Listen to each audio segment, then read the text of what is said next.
What's up, family? It's Wednesday. You know what time it is. Conversations with Cobi, where we talk to interesting people about their lives and about things that make them special. And also, we try to inspire others to higher heights and to move forward. So now, as we get into this Wednesday, it's a very interesting Wednesday. I know I'm starting a little late, but it's okay. We here. And I want to tell you that don't forget, please mask up, please take precautions, and be prepared. Don't loosen up. I'm going crazy too. I'm losing it. But we got to make sure we get everything together. But tonight we got a special guest. It's a friend of mine. He's been doing this thing for a very long time. And we're going to talk to him about how he's come to where he is. And hopefully somebody can follow. And then what he's doing to inspire others. So right now I'm going to bring on my brother, Rep Jordan Harris. How you doing, my brother? I'm doing good, Fred. What's good with you, brother? How you doing? Oh, I'm doing amazing, man. I'm taking it easy. Just trying to put all this together, you know. That's what's up, man. I appreciate you having me on. Glad to be here tonight and share a couple minutes with you. I appreciate that. So a lot of people may know you, may not know you, but what they may not also know is your story. How did Jordan, the little boy from Philadelphia, become the man in Harrisburg, Pennsylvania, in state politics? How did that tell us about that story? Yeah, well, so I grew up in South Philly, born and raised. Grew up in a single parent household. Me and my mother. Actually, today is my mother's birthday, so shout out to my mom. Happy birthday! Shout out, moms. Definitely I'm glad to be blessed to have my mother here with me. But it was just me and her. My grandmother actually lived across the street, so I really grew up with me and my mother in my home, and my grandmother across the street. I mean, I have a relationship with my father. He wasn't in the house, but have a good relationship with my pop. But I grew up in South Philly, born and raised my whole life. Went to public school, graduated from public school, went to public university, went to Millersville and graduated from there. But I had always, from a young age, been politically involved and interested in politics and the government around me. I was the kid who would run home from school to listen to the State of the Union every year, regardless of who the president was, Democrat or Republican. I always would run home to listen to the State of the Union. It was something that, you know, I was always interested in. My favorite TV show growing up was The West Wing.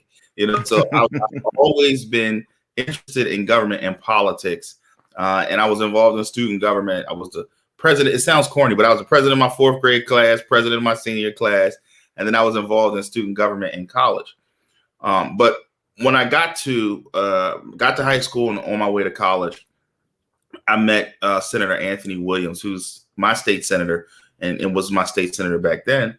I was trying to keep my school open. School district wanted to make some changes to my school, and I didn't think it was a good idea.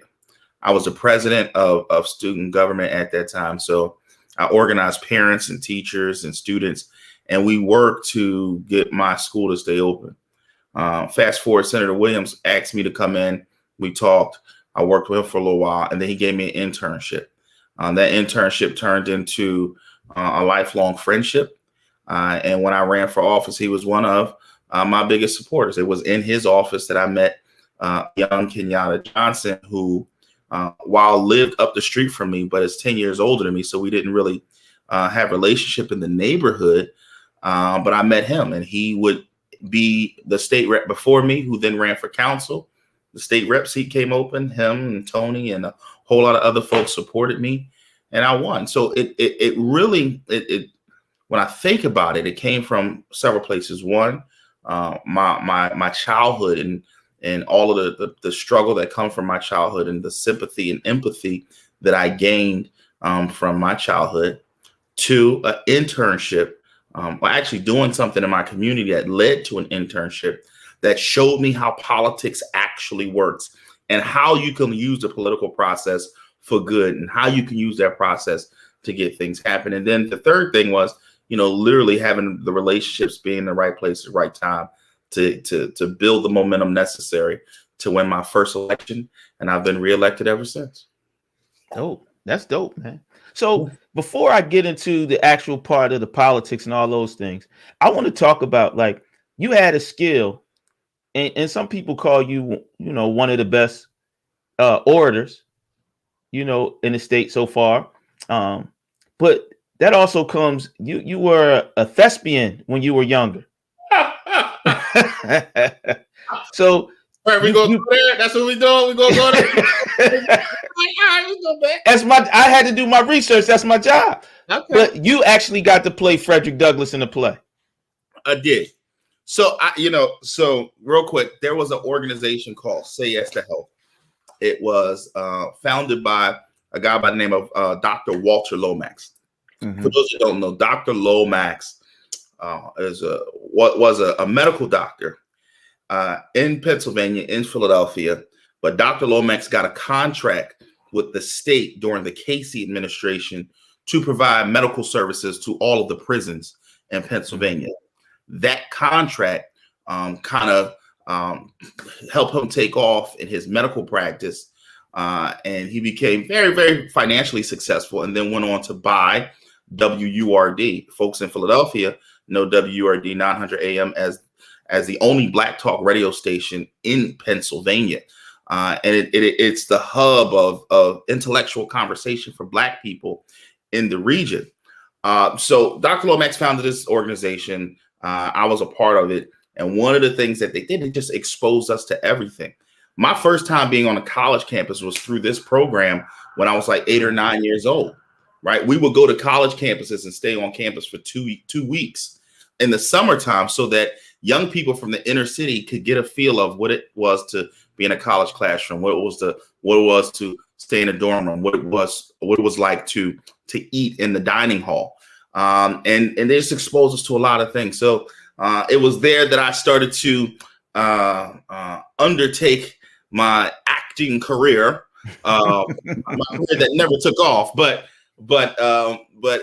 here's the thing, though. The truth is, it made me okay with speaking in public.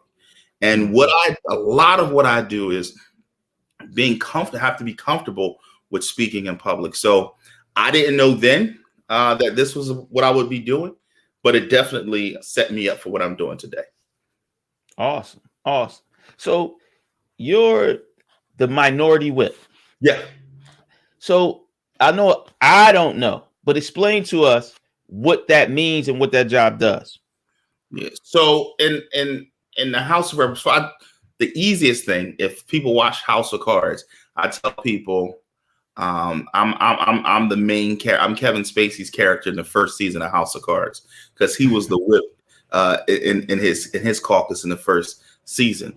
But what the whip does is really what the title is, whip. It is my job to get all of the votes together in my caucus, right? So in the House of Representatives, the Democratic caucus and the Republican caucus. So in my caucus, which is all of the Democrats, when we're going to the floor of the House to vote, I need to know on every bill how the votes are going to turn out. If there's a bill that's going to be contentious and we need a certain amount of votes to make the bill happen, I'm the one who goes out and finds the votes. So that means I need to know everybody's district. I need to know everybody's issues. I need to know everybody's concerns. I need to know things about that person that enables me to understand why they may vote a certain way and why not, or how can I help them to vote the way that we as a caucus may need them to vote. So that's my primary responsibility, is to kind of corral all of my members when necessary and make sure the votes line up to where they need to be. That's the first thing. The second thing is that the whip is the number 2 person in my caucus, number 2 to only the leader. And therefore, there's a whole back office to the House Democratic Caucus in Harrisburg, which is all of our staff and contracts and, literally back office. It's like a football team. You see the players on the field, but there's a whole back office that makes all of that work.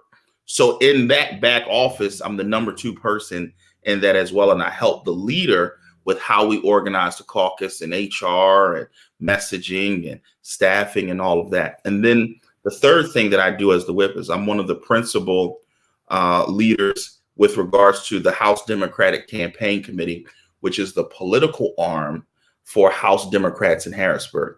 So I'm responsible for raising a significant amount of money in order to help Democrats get elected throughout Pennsylvania. So all of those three other jobs are in addition to what I have to do as a member of the 186th district, which is the district that I represent. So serving the 62,000 people that I represent in Pennsylvania, but also when I'm in Harrisburg, I have those other responsibilities as well. So there's two parts to that was so significant to me. One is that that's information that I didn't even learn that in civics class, you know, which is interesting because that's a lot of things that we're not taught in school that are important for politics, for people to understand how politics work. The second thing, which I think is important, is that it's a brother, kid from South Philly, all day, has shown that South Philly grit, right, to move up and be a big part of what happens in the state of Pennsylvania. Brother, I appreciate you. No, and that's deep. I hope that inspires people watching to understand where we can come from and what we can do. Yeah, listen, I'm blessed. So, you know, in the House, all the Democrats get together at the beginning of session, beginning of a new session, and you vote for the people that you want to be in leadership. There's 7 leadership roles. I told you the whip is number 2. Number 1 is the leader, appropriations chair. There's policy chair, caucus administrator, caucus secretary, and caucus chair. So all of the Democrats get together and they get to vote on who they want those leaders to be. So this is my second term serving as whip in my caucus. And when I was elected to be the whip the first time in 2019, I was only the second African-American to ever hold that position. The first being K. Leroy Irvis, who was a black man from Pittsburgh. K. Leroy Irvis actually went on to be the first and only African-American to be Speaker of the Pennsylvania House of Representatives. And when K. Leroy Irvis became Speaker, he was the first African-American to be a Speaker of any state legislature. So, you know, so for me to follow in the footsteps of K. Leroy Irvis was really a humbling moment. If you go to my office in Harrisburg, there's a very large picture of K. Leroy Irvis in my office because, you know, I believe that we don't get to these positions in life alone, and that we get there because we're standing on someone's shoulders. And for me, I'm blessed to be able to do what I do because I'm standing on the shoulders of K. Leroy Irvis and others, other African Americans who have come along. I mean, today would have been the 90th birthday of one of my mentors, Senator Hardy Williams, who passed away some 10 years ago. When Senator Hardy was elected, he was the first African American to be elected independently without the support of the Democratic or the Democrat or Republican Party. You know, in 1950, Hardy was the first African American to play on a national championship basketball team when he played for Penn State. So, you know, all of these things, in my mind, are building blocks, and we can never forget, particularly as Black folk, that when we achieve something, we're getting there because somebody else did something for us before us. Somebody else did something for us before us. But we also have to remember that what we're doing is about who's going to come behind us and how are they going to take what you've now done and what foundation you've laid and how are they going to be able to move that forward. Dang, that's profound and dope. I'll tell you, it's another thing that's kind of special in a sense. I'm since you said it, since you work and have an office in the Capitol building, have you looked down State Street Bridge? Yes. So you know that playground, Rural Terrace playground, right at the edge of State Street Bridge. Are you familiar? You ever pay attention to it? All the way down? Yeah. It's right on State Street. It's right on the corner. I know. Yeah. That's where I grew up. So to think that a little kid who thought he would never see people or talk to people in that building is now sitting to the second in charge of the Democratic caucus. Look, life is crazy. When I got elected to leadership, I was 34 years old, right? And I was the youngest person at that time in leadership in both the House and the Senate. And, you know, I could not have imagined that I would be blessed to do the things that I do today. People always say, you know, did you ever dream that you'd be doing this? And the truth is no, because what I've been able to accomplish in such a short time really goes beyond my wildest dreams. And I don't take any of these moments for granted, but I take each of these moments as a real responsibility, because, you know, at the end of the day, there's still hundreds of thousands of Pennsylvanians who are, you know, struggling to feed their families.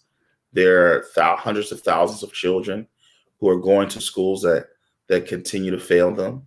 There are, you know, folks that live in cities where, you know, violence continues to plague them. So our work is far from done.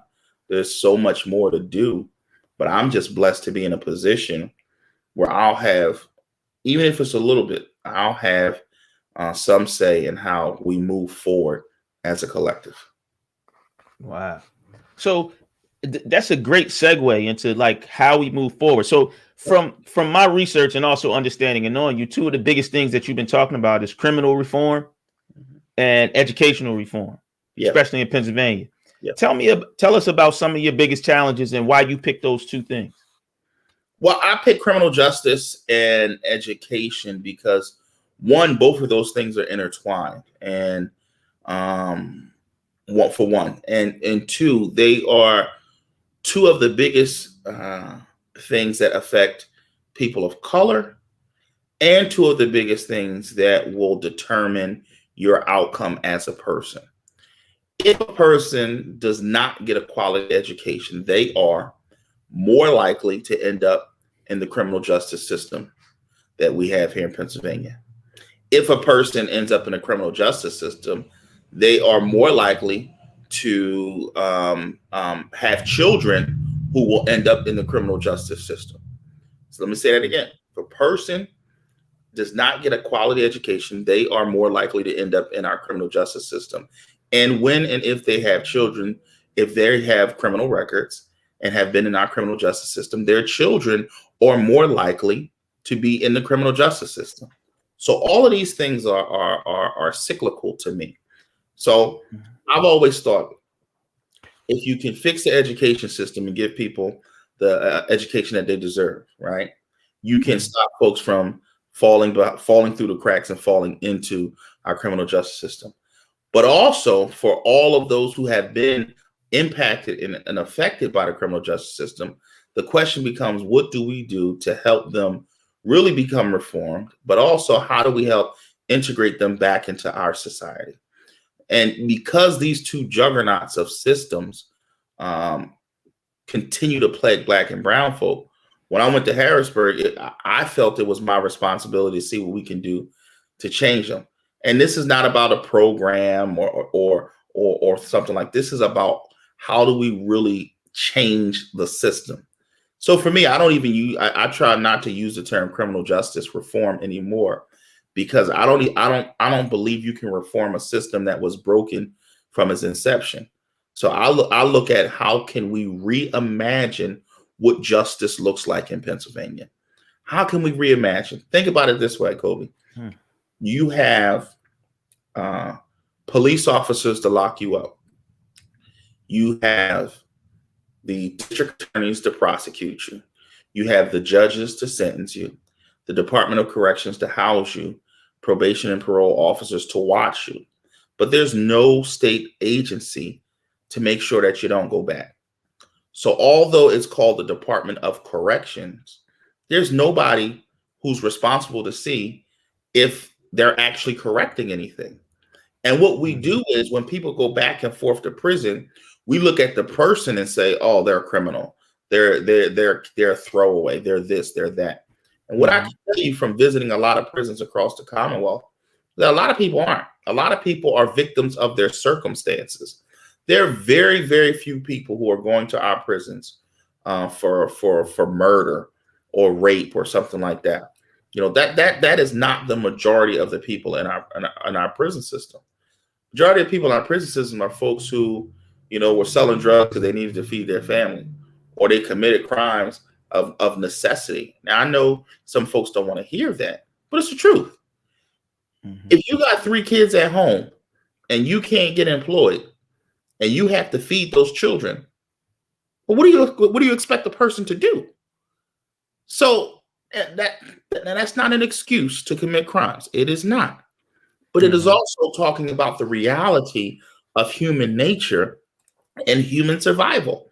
Yeah. So we have all of these processes in our justice system to lock you up, to monitor you, and to keep you housed, but we have nothing to ensure that you stay out. We have nothing that is making sure that your integration back into society is working well. So for me, it's not just about reforming this system, it's about reimagining what that looks like. So we've been successful to get some things done in the justice space, but there's so much more that we want to do as we reimagine what justice looks like in Pennsylvania. So, what has been some of your bigger challenges, like to becoming a politician or getting some of the things that you want to do done? One of the biggest challenges in Harrisburg is, while you may have a great idea and while it may be great for your community, you have to convince a majority of the folks in the House, which would be 102, a majority of the folks in the Senate, which would be 26, and the governor that the idea that you've come up with is a good idea and is going to help. And, when you have folks from all different parts of Pennsylvania, I'm from Philly, you from Harrisburg, there's a lot of similarities to those urban centers. But Philly and Harrisburg aren't Pike County. They're not Butler County. They're not Cameron County. They're not Elk County. They are totally different than those places. And those places, those people elect people to the state house and to the state senate that reflect their values, that reflect their interests, their concerns. So, one of the biggest challenges is trying to find commonality or common ground with folks who our backgrounds may be totally different from each other. So that's one. The other thing, challenges, is being in a minority, and being in the minority in Harrisburg is to get the majority to see the things that we're trying to work on as important for them. So, it's not necessarily the easiest thing, and it takes a while to get bills to the governor's desk. But I look at it this way. I serve a constituency that cannot afford for me to fail. They can't afford for me just to, talk about good ideas. They need me to make those good ideas law. I can't talk about structural change. They need to make me make those structural changes. So, I wake up every morning thinking about how can I move this agenda forward and get things done for the people I represent. But those are, and then here I will say that another challenge is self-doubt. You can bang your head against a wall. You can think you have the greatest idea, but honestly, sometimes, you sit in the room and you may not say anything to anybody else, but you start to ask yourself, am I doing the right thing? Is this making sense? Am I on the right path? So, sometimes the challenge is being confident enough in what I'm doing to stay the course so that we can actually get it done. I hear that. Well, brother, please continue to stay the course. You've been doing a fabulous job. I've watched you grow up into this magnificent man that you've become from a young man. And what inspires you? What inspires you to continue to keep going?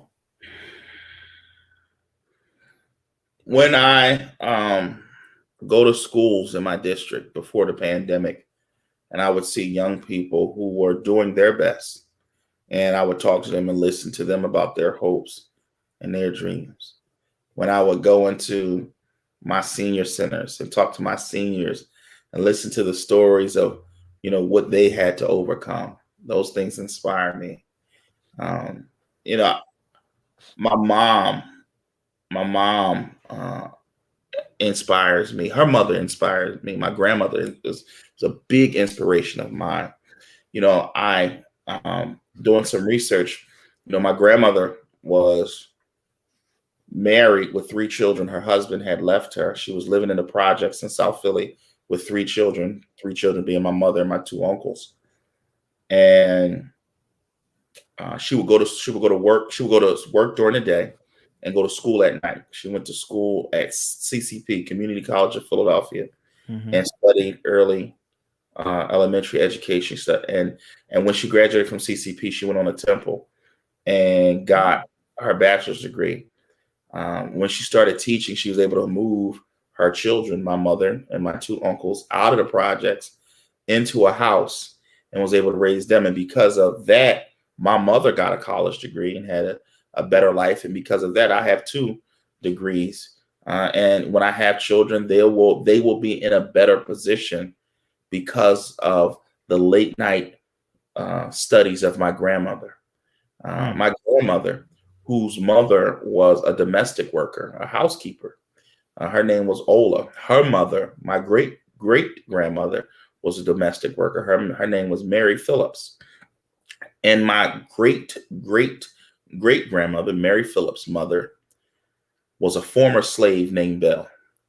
Mm. Bell's husband fought in the Civil War in West Virginia.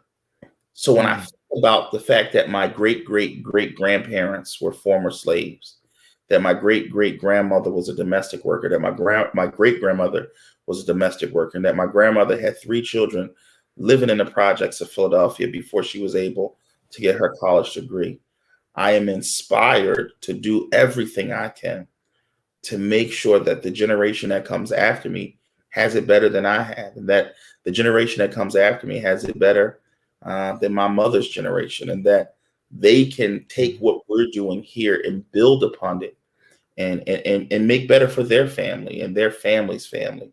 Those are the things that continue to push me to make a difference and to do the things that we do. Lastly, when I see a mother or a father who wasn't able to get a job because of their criminal record, and they call my office or they send me an email and tell me about how they got a job or how they got a promotion at their job because of some legislation that we passed, and how they're now able to take care of their family because of some of the things that we've done in Harrisburg, it inspires me to continue to go on and do more. Wow, that's dope. So I don't want to take too much time. I got one more question before I let you go, No because I doubt. appreciate your time and I know it's valuable. But one more question is for just like you said, to segue into the future generations. Yeah. If you got one thing you would like to say to a brother or a young brother that might want to follow in your footsteps, or one message you would leave the kids today, what would it be?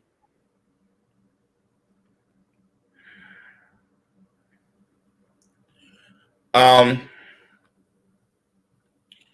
so I would say this. Two things that I live by. One is a saying by Dr. Benjamin Elijah Mays. Dr. Mays was the president of Morehouse, and he was a mentor to Dr. King. And Dr. Mays said it simply like this: I have but a minute, only 60 seconds in it. Forced upon me, can't refuse it. Didn't seek it, didn't choose it, but it's up to me to use it. I must suffer if I lose it, give an account if I abuse it. Just a tiny little minute, but all of eternity is wrapped up in it. And Dr. Mays was basically saying that, all of the time that we have on this earth, we are responsible for. And we have a finite amount of time. So I would say to that young person, you have a finite amount of time, but you can maximize all of those minutes, because eternity, meaning the future, not just your future, but the future of our people, is wrapped up in what you do with all of the moments in time that you are granted. I would also say something that Dr. King I used to say. He used to talk about.